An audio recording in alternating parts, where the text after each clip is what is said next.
Marshal. You know, telling people I'm a celebrity Grand Marshal, they're like, who are you? But, you know, it's okay. But, you know, I came to San Francisco when I was actually with Shipman at Annapolis on a summer vacation. My father took my sister and me out to the Bay Area for a vacation. It was the first time. I grew up in Wisconsin, if you can't tell by the accent. And it was the first time that I had actually been west of the Mississippi. And, you know, I just immediately fell in love with the city. And my sister and I vowed that someday we would live here. And so as soon as I left active duty and went into the reserves, I had the opportunity to actually control where I live, instead of the Navy deciding. And I immediately came out here for grad school and have stayed in the Bay Area ever since. And, you know, love to call San Francisco my home. This Pride Parade is amazing. When I came out to the military in 1993, I was part of an institution that accepted me with my family, and the moment I said the 3 words, you know, I am gay, they rejected me completely. And I found that the gay and lesbian community of San Francisco welcomed and embraced me wholeheartedly at that moment. So I sort of transitioned from my military family to the LGBT family of San Francisco, and it's been a wonderful embrace. And the Pride organization has really kept Don't Ask, Don't Tell in the limelight over the years. They have had Keith Meinhold and Eric Oliva and Reichen Lemkuhl and last year Dan Choi as Grand Marshals to keep that pressure and keep that visibility, and that's been really wonderful, and I've appreciated it tremendously. And then for me, I'm not here because of you know, my own personal advocacy. I am here because I want to be a voice for the estimated 65,000 GLBT service members currently serving who have to serve in silence. And so when I'm in the parade and I'm waving to the crowd, I'm waving to the crowd on behalf of the thousands who can't identify themselves, the thousands who have to serve in silence, the thousands who don't have that benefit of the recognition. So, you know, it feels great to get that kind of, you know, applause and recognition, but really, I want to be that sort of ambassador and voice and representative for all those gays and lesbians who are currently serving in silence until we get Don't Ask, Don't Tell successfully repealed and replaced with a policy of non-discrimination.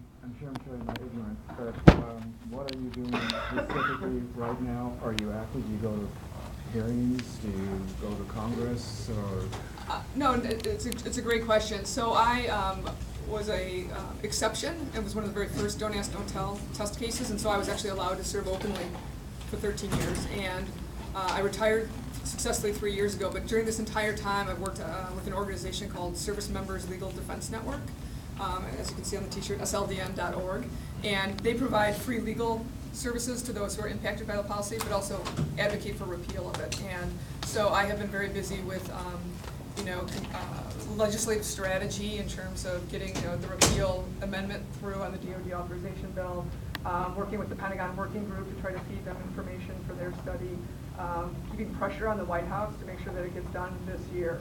And so I've been very active with those things on top of my retirement.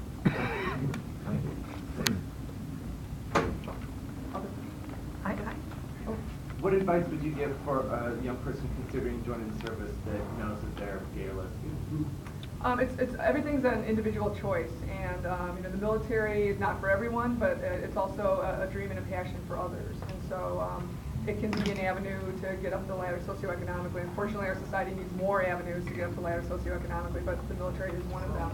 And so if that's their dream and that's their wish, I would say do it, but do it carefully, and hopefully we'll, you know, work our asses off to get it repealed in the next year so they don't have to worry and live in fear anymore. Yeah, what was your experience being an out lesbian from other, you know, your peers? Did you feel accepted, or what was the? I actually was pretty fortunate in that I was relatively well accepted within my unit. A part of that, I think, is I was serving in the Bay Area, so that didn't hurt. It wasn't like I was, you know, Fort Sill, Oklahoma, or anything. But you know, I think people respond generally to the way that you treat the situation. They sort of reflect it, and so I would just kind of go to work every day, do my job, treat them respectfully, you know, advocate for it, but not make that my primary reason for being there. And they were respectful in return. I think there was a lot of surprise when I did come out. It's sort of like, you know, what did you do that for? You know, like why would you risk your career? Like why would you proactively come out and put your career on the line? They didn't really kind of understand what it means to serve in fear. But overall, pretty well accepted. And in fact, I would say that my connections with my unit members improved after I came out, because I no longer had to like hide and worry that I would say the wrong thing, or that they would have seen me over the weekend holding hands with someone, or I didn't have to live in that fear. So then I began to socialize with my comrades, and was able to do it in a more interpersonal, a more integrity, or what's I don't know the term I'm trying to think of, but in a closer situation than if I was trying to hide who I was. I was in the Navy, so it's really interesting. Thank you for your service. Well, thanks. So after you came out, and after a while, a couple of years or whatever, did it just sort of disappear that you were a gay person, or was it always out in front, some way or another? It depended. I would rotate units, so every 2 or 3 years they would reassign you, and so I would go into a unit and I wasn't sure like what they had heard or what they hadn't heard. So it's kind of an interesting dynamic to be out real publicly, but then you go to work, like who knows, who doesn't know, what do I say, what don't I say? But for the most part, I think rumors got around and people understood that I was, and like I said, the Bay Area for the most part it just was no big deal. Does that mean that even though you had come out in public, that you were still thinking about what to say to your colleagues? I was, because what a lot of people don't understand with don't ask, don't tell is it means don't tell anyone. Most people assume it means don't tell your command. But don't ask, don't tell means literally you can't tell another soul that you were gay or lesbian. So if you were to come out to your parents, that's a violation of don't ask, don't tell. If you come out to your best friend, if you come out to your high school counselor, that's a violation of don't ask, don't tell. And so technically, if I were to make another public statement that I am a lesbian, they could initiate brand new discharge proceedings against me. So I had to be very careful about always referencing back to my original statement in 1993.